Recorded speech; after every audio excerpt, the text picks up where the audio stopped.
Yeah, seeing the example of the Sisters of the Poor and how they've stood up to the government all these years on these contraceptive mandates, it reminds me of some of that great Tolkien literature from Lord of the Rings. And there was a point where King Theoden was faced with a choice. He could either stand and fight with the horsemen because he knew that the Uruk-hai were heading his way.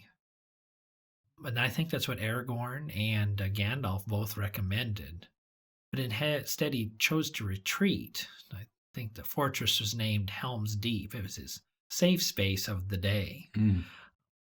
Well, yeah. I mean, I think it's clear that the opposition is really is on the ascendancy, and so they basically don't want to provide contraception through their healthcare plan in their community. And here these wonderful sisters take care of the poor who are dying. Mm-hmm. And that's a great service they do. They give their lives to that.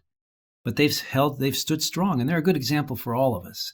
That we, no matter what we are, where we are, no matter what kind of profession we have, that we have to stand up for what we believe.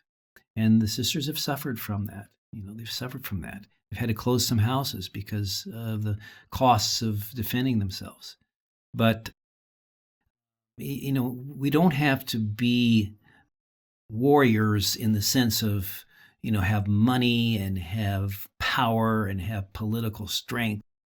We can be like the little sisters of the poor, humble, holy, but yet tough as nails, and be that resistance that says, no, enough is enough.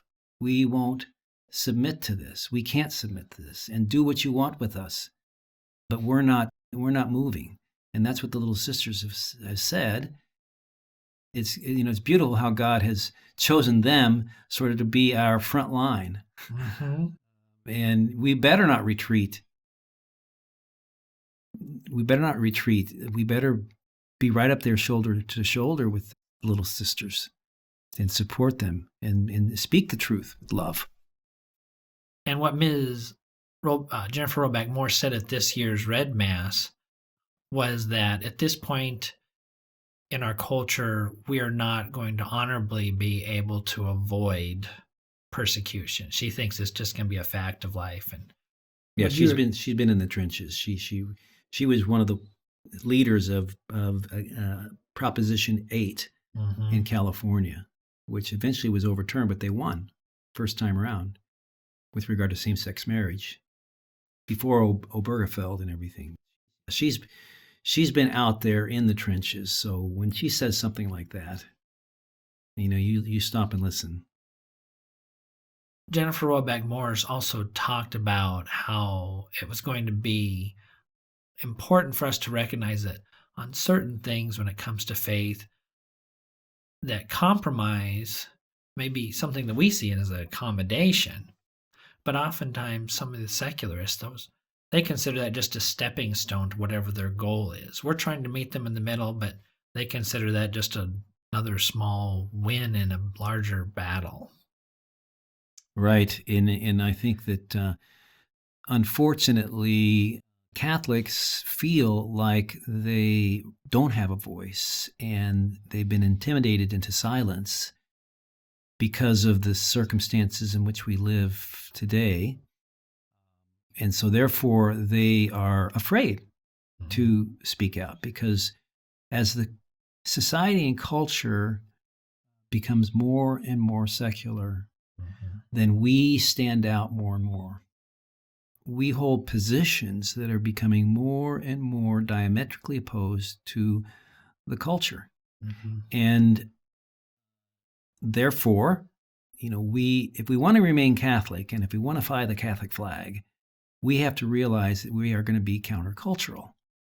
We can't just blend in, because if we blend in, that means we've compromised what we hold most dearly.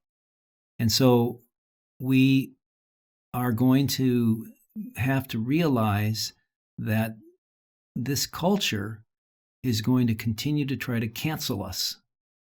The Catholic voice, Catholic bishops, Catholic priests, Catholic lay faithful. And we're all in this together.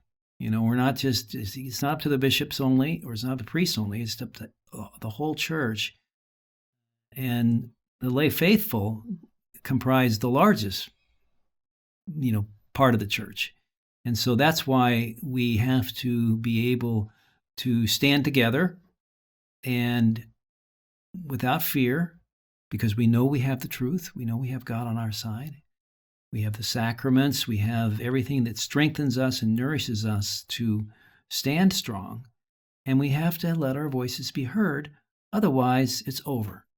Otherwise, we give in, and it's the end of our country and our culture as we know it. This interview was an excerpt from the February Pro-Life podcast, which is sponsored by Lincoln Right to Life and Nebraska Right to Life. We ask that you subscribe to our YouTube channel, where the entire interview with Bishop Conley will be published in mid-February. And we also ask that you continue to pray for our pro-life leaders. They help to guide us in protecting life from conception to natural death.